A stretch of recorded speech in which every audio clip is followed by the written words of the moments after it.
इतिहास के पन्नों में कुछ ऐसी घटनाएं दर्ज होती हैं जो न केवल समाज को झकझोर देती हैं, बल्कि हमारी व्यवस्था के विरोधाभासों को भी पूरी तरह नग्न कर देती हैं। आज भी हमारे देश के संसदीय रिकॉर्ड में यह बात दर्ज है कि जब भारत की अत्यंत महत्वपूर्ण परमाणु संधि यानी न्यूक्लियर डील पर मतदान हो रहा था, तब अतीक अहमद जैसे व्यक्ति ने भी उसमें अपनी अहम भागीदारी निभाई थी। यह एक ऐसा दृश्य था जिसे देखकर दुनिया हैरान थी। एक तरफ वह ओसाडेडी डेको पर सरेआम एक दूसरे के ऊपर कच्चे बम फेंककर खूनी खेल खेल रहा था, गोलियां बरसा रहा था। वहीं दूसरी ओर वह संसद के गलियारों में बैठकर देश के भविष्य और अंतर्राष्ट्रीय समझौतों पर अपना फैसला सुना रहा था। इसी राजनीतिक संरक्षण और बाहुबल की ताकत ने उसे एक साधारण माननीय विधायक से सीधे माननीय सांसद की कुर्सी तक पहुंचा दिया था।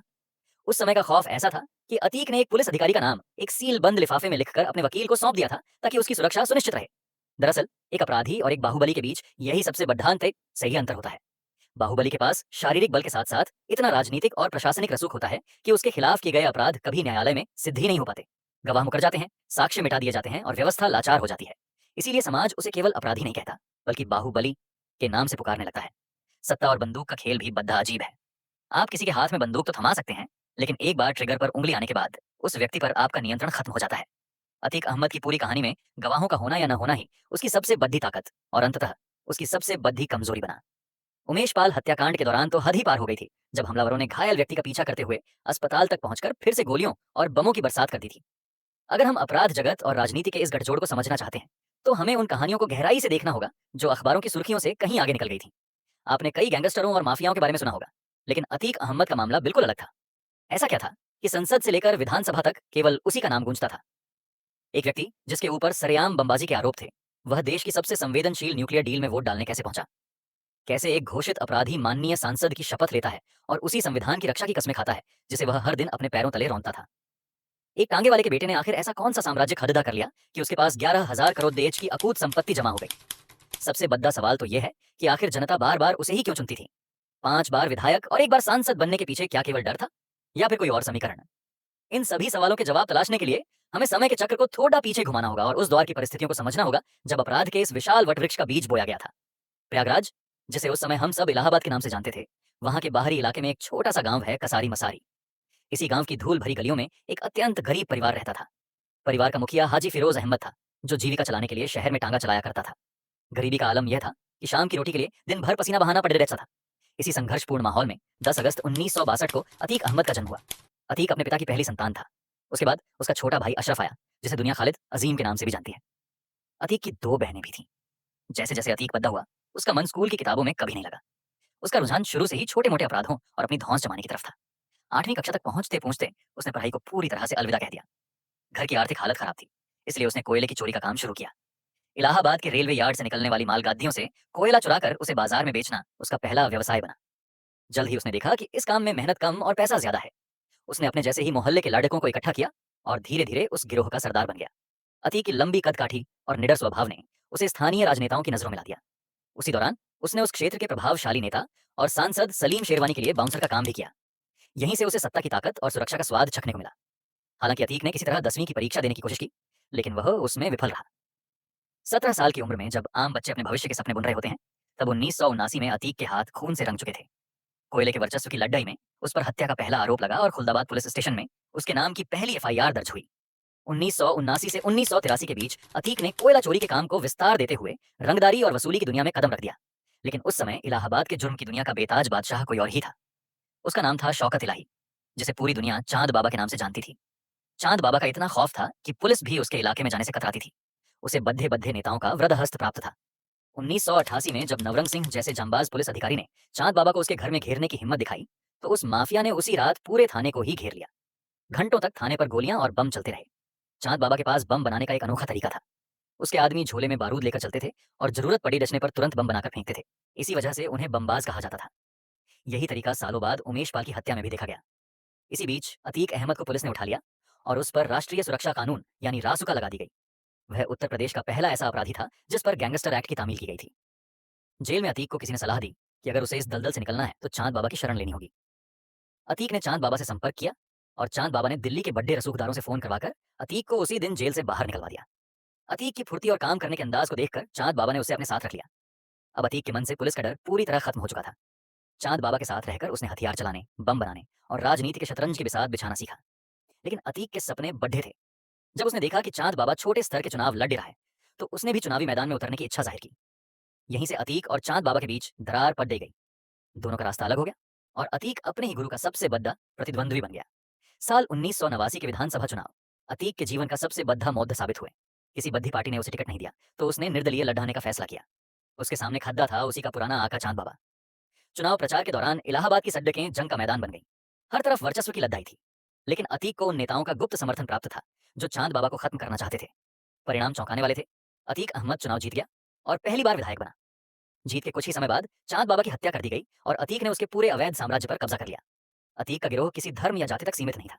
उसमें हिंदू भी थे और मुस्लिम भी। उसका पैमाना सिर्फ पैसा और वफादारी थी। 1989 से लेकर 2004 तक अतीक का विजय रथ नहीं रुका। उसने बद्धी बद्धी पार्टियों के दिग्गज नेताओं को धूल चटा दी और लगातार 5 बार विधायक बना। अतीक की जीत के पीछे केवल डराना धमकाना ही नहीं था, बल्कि उसने एक समानांतर व्यवस्था कड़ी भी कर दी थी। वह बिल्डरों, व्यापारियों और उद्योगपतियों से इलेक्शन टैक्स वसूलता था। दूसरी तरफ वह गरीब लोगों के पारिवारिक विवाद सुलझाता, शादियों में मदद करता और जमीन के झगड़े खत्म करवाता। उसके घर पर जनता दरबार लगता था जहां सरकारी कानून नहीं बल्कि अतीक का फैसला चलता था। 1995 का वो चर्चित गेस्ट हाउस कांड भला कौन भूल सकता है, जहां मायावती पर हमला हुआ था। उस हमले में भी अतीक का नाम प्रमुखता से उछला। इसी दबदबे को देखते हुए 2004 में समाजवादी पार्टी ने उसे फूलपुर की ऐतिहासिक लोकसभा सीट से टिकट दिया। यह वही सीट थी जहां से कभी जवाहरलाल नेहरू और वीपी सिंह जैसे महान नेता जीतकर प्रधानमंत्री बने थे। अतीक ने यहां से भी जीत हासिल की और सांसद बन गया। सांसद बनने के बाद अतीक को अपनी विधायक वाली सीट छौधनी पद दी। उस खाली सीट पर हुए उपचुनाव में अतीक ने अपने भाई अशरफ को उतारा। लेकिन यहां उसे पहली बार तगद्दी चुनौती मिली राजूपाल से। राजूपाल बसपा के टिकट पर चुनाव लड़े और अतीक के भाई को 4000 वोटों से हरा दिया। यह अतीक की प्रतिष्ठा पर एक बद्धा आघात था। राजूपाल भी कोई कमजोर खिलाड़ी नहीं थे। उनका भी अपना रसूख था। चुनाव जीतने के कुछ ही महीनों बाद राजूपाल पर हमले शुरू हो गए। पहले नवंबर में, फिर दिसंबर में, लेकिन वे बच गए। 26 जनवरी 2005 को राजूपाल की शादी हुई और ठीक 9 दिन बाद 25 जनवरी को सरेआम बाजार में उनकी हत्या कर दी गई। हमलावरों ने उन्हें घेर कर उन पर ताबत धतोद्दा गोलियां बरसाईं। राजूपाल के शरीर में 19 गोलियां लगी थीं। उमेश पाल, जो उस समय उनके साथ थे, इस पूरी वारदात के मुख्य चश्मदीद बने। राजूपाल की मौत के बाद पूरे प्रदेश में बवाल मच गया। अतीक और अशरफ पर एफआईआर दर्ज हुई। वक्त बदला और 2007 में मायावती की सरकार आई। अतीक का सितारा गर्दिश में जाने लगा। राजूपाल की विधवा पूजा पाल ने अतीक के भाई को चुनाव में हरा दिया। उधर उमेश पाल ने शिकायत दर्ज कराई कि अतीक ने उन्हें किडनैप करके बयान बदलने के लिए मजबूर किया था। अतीक फरार हो गया और अंततः 2008 में दिल्ली से गिरफ्तार किया गया। उसे डर था कि कहीं पुलिस उसका एनकाउंटर न कर दे। जेल में रहने के बावजूद अतीक का रसूख कायम था। 2008 की वो ऐतिहासिक रात जब केंद्र सरकार को परमाणु समझौते के लिए वोटों की सख्त जरूरत थी, तब जेल से 6 अपराधी सांसदों को निकाला गया था। अतीक अहमद भी उन्हीं में से एक था। अतीक ने संसद पहुंचकर वोट तो दिया, लेकिन पार्टी की लाइन के खिलाफ जाकर मतदान किया, जिससे नाराज होकर समाजवादी पार्टी ने उसे बाहर का रास्ता दिखा दिया। अतीक अहमद के ऊपर 100 से ज्यादा आपराधिक मामले दर्ज थे, लेकिन ताज्जुब की बात यह है कि दशकों तक उसे किसी भी केस में सजा नहीं हुई। उसका खौफ इतना ज्यादा था कि इलाहाबाद हाई कोर्ट के 10 न्यायाधीशों ने उसके मामले की सुनवाई करने से ही इनकार कर दिया था। जो पुलिस अधिकारी उसे जेल ले जाते थे, वे अपनी वर्दी से नेम प्लेट हटा लेते थे ताकि अतीक को उनका नाम पता न चल सके। लेकिन साल 2016 में अतीक ने एक ऐसी गलती की जिसने उसकी बर्बादी की पटकथा लिख दी। उसने इलाहाबाद की एक कृषि यूनिवर्सिटी SHUATS के स्टाफ के साथ मारपीट की, जिसका वीडियो वायरल हो गया। इसके बाद प्रशासन सख्त हुआ और उसे फिर से गिरफ्तार कर लिया गया। 2017 में जब उत्तर प्रदेश की सत्ता में योगी आदित्यनाथ आए, तो अतीक के बुरे दिन शुरू हो गए। जेल से रंगदारी वसूलने और व्यापारियों को प्रताड़ित करने की शिकायतों के बाद सुप्रीम कोर्ट ने उसे गुजरात की साबरमती जेल भेजने का आदेश दिया। 24 फरवरी 2023 की वो तारीख प्रयागराज कभी नहीं भूल सकता। उमेश पाल, जो राजू पाल हत्याकांड के मुख्य गवाह थे, अपनी सुरक्षा कर्मियों के साथ घर लौट रहे थे। जैसे ही वे गाड़ी से उतरे, 7 हमलावरों ने उन पर गोलियों और बमों से हमला कर दिया। इस हमले में उमेश पाल और उनके 2 गनर्स की मौत हो गई। इस घटना का वीडियो जब वायरल हुआ तो पूरे देश में आक्रोश फैल गया। विधानसभा में मुख्यमंत्री योगी आदित्यनाथ ने दहाड़ते हुए कहा कि माफियाओं को मिट्टी में मिला देंगे। इसके बाद शुरू हुआ उत्तर प्रदेश पुलिस का ताबड़तोड़ एक्शन। हमलावरों की पहचान की गई, जिनमें अतीक का बेटा असद भी शामिल था। एक एक करके अतीक के साम्राज्य के स्तंभ ढहने लगे। पहले अरबाज का एनकाउंटर हुआ, फिर उस्मान मारा गया। उधर कोर्ट ने दशकों पुराने अपहरण के मामले में अतीक को पहली बार उम्र कैद की सजा सुनाई। अतीक को साबरमती से प्रयागराज लाया जा रहा था। पूरे रास्ते मीडिया की गाड़ियां उसके पीछे थी। उसे अपनी मौत का एहसास हो चुका था। उसने एक सीलबंद लिफाफा भी तैयार करवाया था, जिसमें कथित तौर पर कई राज छिपे थे। 13 अप्रैल को झांसी में पुलिस ने अतीक के बेटे असद और उसके साथी गुलाम का एनकाउंटर कर दिया। अपने बेटे के जनाजे में शामिल होने के लिए अतीक ने बहुत मिन्नतें की, लेकिन उसे इजाज़त नहीं मिली। अंततः 15 अप्रैल 2023 की रात को वह हुआ जिसकी कल्पना किसी ने नहीं की थी। अतीक और अशर को मेडिकल चेकअप के लिए अस्पताल ले जाया जा रहा था। तभी मीडिया के कैमरे और भारी पुलिस सुरक्षा के बीच 3 हमलावर पत्रकार बनकर आए और बहुत करीब से दोनों भाइयों के सिर में गोलियां दाग दी। चंद सेकंडों में दशकों का खौफनाक साम्राज्य ढेर हो गया।